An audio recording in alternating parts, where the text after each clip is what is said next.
Assalamualaikum warahmatullahi wabarakatuh.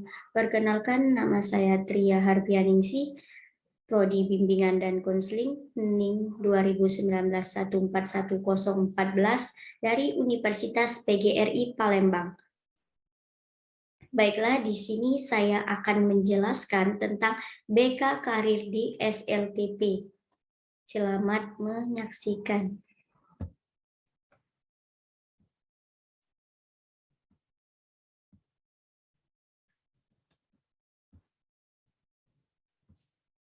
Nah, di awal ini kita ketahui inilah baju pada masa anak SMP, yaitu putih biru kalau di Indonesia.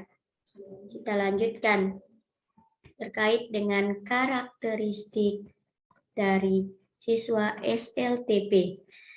Untuk karakteristik siswa SLTP pasti kalian semua sudah tahu, yaitu usianya itu antara 12 atau 13 sampai 15 atau 16 tahun.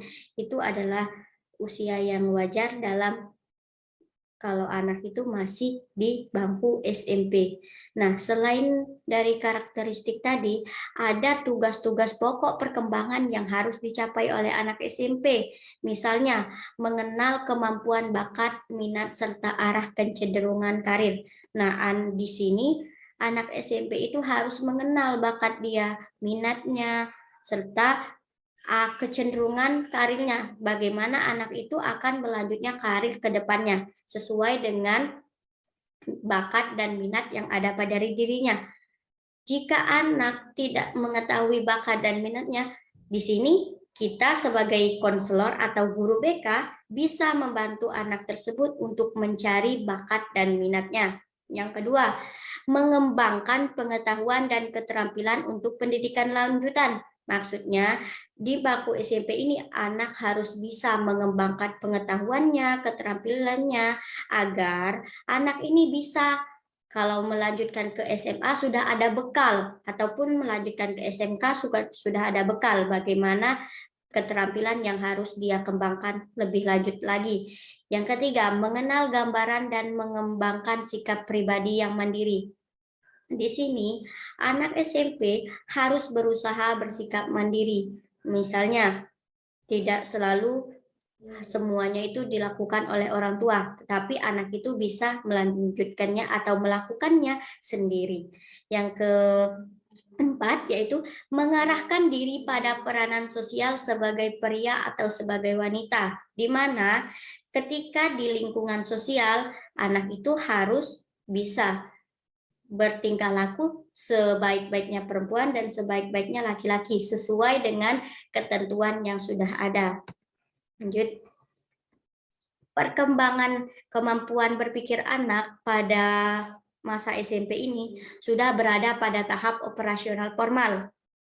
Maksudnya, di mana anak itu sudah mulai berpikir secara abstrak. Namun, kita ketahui, walaupun mereka sudah berpikir secara abstrak, mereka masih perlu bantuan dan contoh-contoh konkret dalam kehidupan sehari-hari yang ada. Jadi, kita itu sebagai orang-orang terdekatnya, misalnya orang tua, guru, harus mencontohkan hal-hal yang baik kepada anak-anak yang di usia SMP, karena mereka akan lebih mengenal atau memikirkan hal-hal apa yang dilakukan oleh lingkungan sosialnya. Nah, selanjutnya, konsep belajarnya itu sudah mulai berkembang pada tahap pemahaman. Mereka kalau di SMP itu sudah pada tahap pemahaman, di mana setiap informasi, konsep, atau peristiwa belajar dapat dicerna oleh aspek kognitifnya, sehingga mereka memperoleh pemahaman diri yang lebih baik, di mana kognitif ini yaitu terhadap pengetahuannya, di mana anak itu akan memahami dirinya itu dari pengetahuan karena pengetahuannya sudah semakin membaik.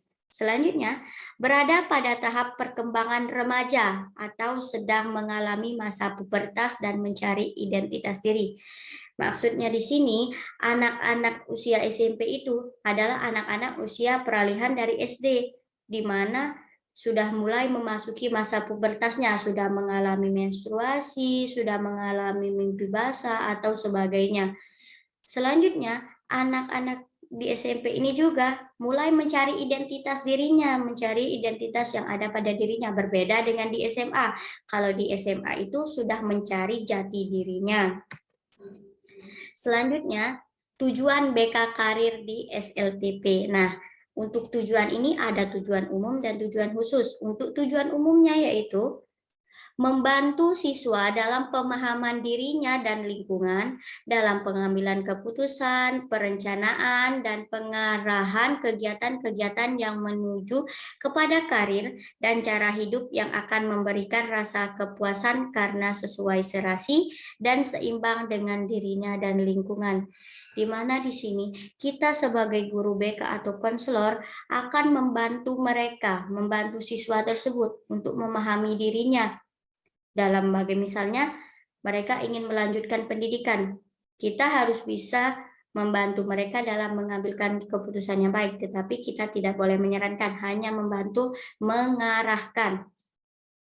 Nah, untuk tujuan khususnya yaitu mengenal berbagai jenis sekolah lanjutan tingkat menengah atas. Nah, di sini kita sebagai guru BK atau guru atau konselor akan misalnya membantu mereka untuk menunjukkan berbagai dan memberikan informasi setidaknya kepada anak-anak SMP terkait dengan sekolah lanjutan setelah SMP. Misalnya ada SMA, SMK, ataupun mau yang ke pesantren. Nah, selanjutnya membina kesadaran terhadap nilai-nilai yang ada pada diri pribadi siswa. Yang pasti yaitu nilai kejujuran, nilai kemandirian yang ada pada diri anak tersebut. Selanjutnya kita juga bisa melatih mereka untuk bertanggung jawab. Selanjutnya, memahami lebih tepat tentang keadaan dan kemampuan diri para siswa tersebut. Kita di sini akan membantu siswa tersebut untuk memahami tentang keadaan dan kemampuan dia. Misalnya, dia itu mampunya di bidang apa. Nah, kita harus mengarahkan mereka ke sesuai dengan apa yang menjadi kemampuan mereka agar mereka itu tidak tumpang tindih. Selanjutnya, mengenal berbagai jenis pekerjaan. Nah, di sini fungsi kita sebagai guru BK yaitu memberikan informasi terkait berbagai jenis pekerjaan yang sesuai untuk anak tersebut sesuai dengan kemampuan, bakat, dan minat anak tersebut. Yaitu yang terakhir, memberi penghargaan yang objektif dan sehat terhadap dunia kerjanya. Itu adalah yang paling penting. Terima kasih. Mungkin hanya itu saja yang dapat saya sampaikan. Kurang dan lebihnya saya mohon maaf. Saya undur diri, saya akhiri. Wassalamualaikum warahmatullahi wabarakatuh.